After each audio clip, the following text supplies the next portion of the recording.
On se retrouve pour la deuxième et dernière partie de ce séjour à Tahiti. Pour ceux et celles qui n'ont pas vu le premier épisode, je suis partie en Polynésie quelques semaines pour rejoindre ma famille et je profite donc de cette visite pour découvrir la beauté des lieux. On commence cette vidéo par des images d'une plage de sable noir, puis on part rejoindre les Polynésiens lors d'un spectacle traditionnel de danse. Les costumes sont minutieusement réalisés à la main avec des matières naturelles. C'est un travail d'artisanat incroyable.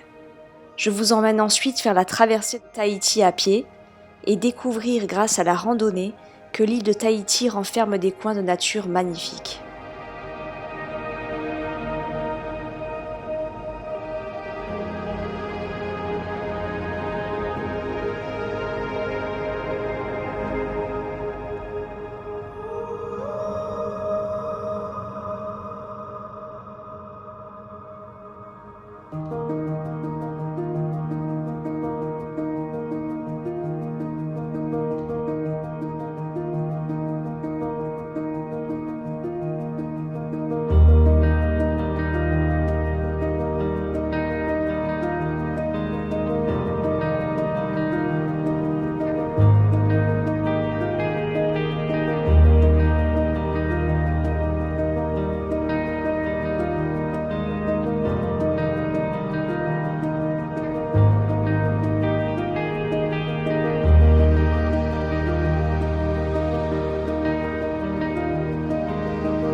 On vient de commencer la traversée de Tahiti avec mon père.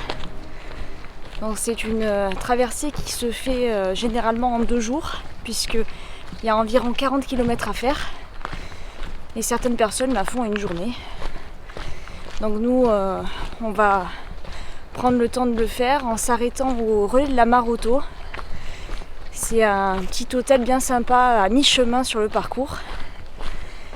Donc ce soir on va manger là-bas, dormir là-bas et demain on repartira pour la 2e journée de marche. Le fait que ça soit une piste, il n'y a pas de difficulté technique sur le terrain. Donc par contre il y a des magnifiques paysages que je vais partager avec vous tout au long du parcours.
Voici le relais de la Maroto qui se situe à mi-chemin de la traversée.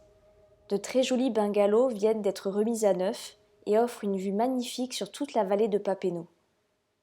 Avec mon père, nous avons dormi du côté du gîte où se trouvent de petites chambres pour les randonneurs. C'est la deuxième fois que je viens au relais de la Maroto. J'aime beaucoup cet endroit, pour l'écrin de verdure dans lequel il se trouve, pour l'hospitalité du personnel, mais également pour les repas qui y sont servis.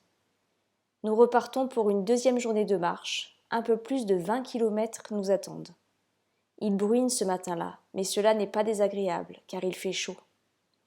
Après avoir passé le tunnel qui nous permet d'accéder de l'autre côté de la vallée, nous arriverons au très beau lac Vairia. Ce lac est né d'un éboulement, il y a environ 500 ans.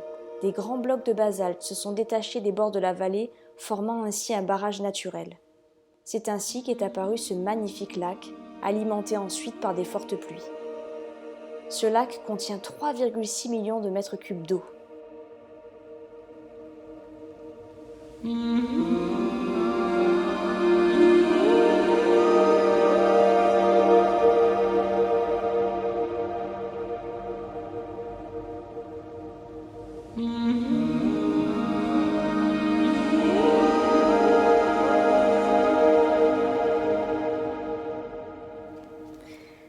Alors aujourd'hui, on a voulu faire le mont Maraou. C'est un sommet sur Tahiti. Un sommet qui nous permettait de surplomber le Diadème. C'est une magnifique montagne qui se trouve ici avec des pitons rocheux. Je voulais faire voler le drone sur le Diadème. Et c'était un spot vraiment super pour le faire voler parce qu'on est vraiment très proche et on le surplombe. Malheureusement, la crête pour accéder au mont Maraou, c'est un peu la oreille qu'on a fait il y a 2 ans, mais en vraiment pire. C'est-à-dire qu'il n'y a plus de crête, c'est tout effondré dans le vide. Donc là, on est bloqué. On est arrêté en haut de cette petite butte là. Le chemin est complètement écroulé. Et malgré le fait qu'il y ait les fougères qui nous rendent bien service parce qu'on peut s'y accrocher avec les racines, c'est devenu trop dangereux et on doit rebrousser chemin. Donc bon, de toute façon il y a du brouillard, mais ça devait se lever en fin de matinée. Tant pis, c'est comme ça, il faut savoir renoncer. Donc on repart en arrière.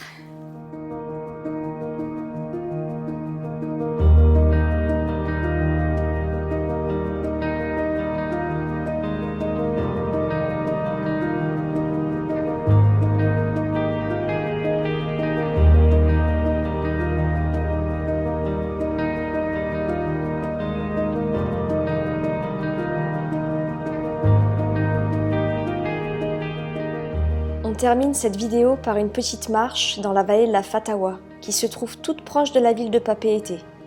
Nous découvrons ainsi la très belle cascade du Loti, d'une hauteur de 135 mètres, ainsi que ses vasques posées dans un environnement rocheux.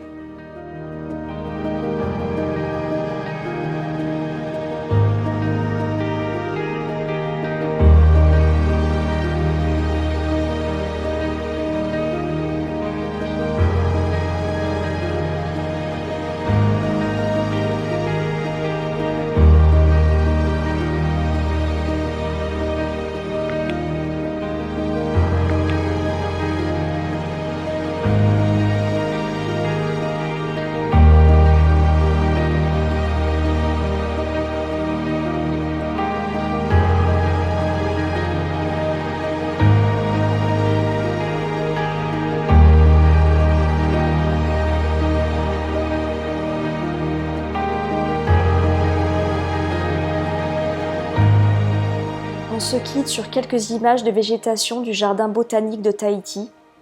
J'ai été très heureuse de pouvoir retrouver ma famille pendant ces quelques semaines. J'espère que cette vidéo vous aura plu. En attendant de vous retrouver pour de nouvelles aventures, je vous souhaite d'avoir de beaux projets, de les réaliser et de les partager. À très bientôt.